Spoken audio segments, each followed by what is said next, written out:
Hazrat Mujahid inquired of Hazrat Ibn Abbas radiyallahu anhu, should I prostrate myself in chapter Sa'ad?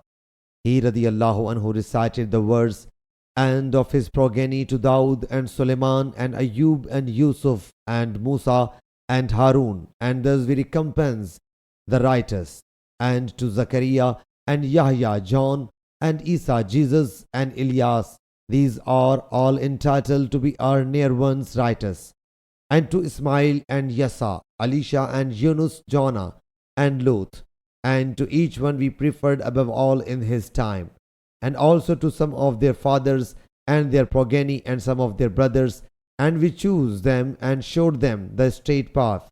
This is the guidance of Allah. He gives whom He wills out of His bondmen.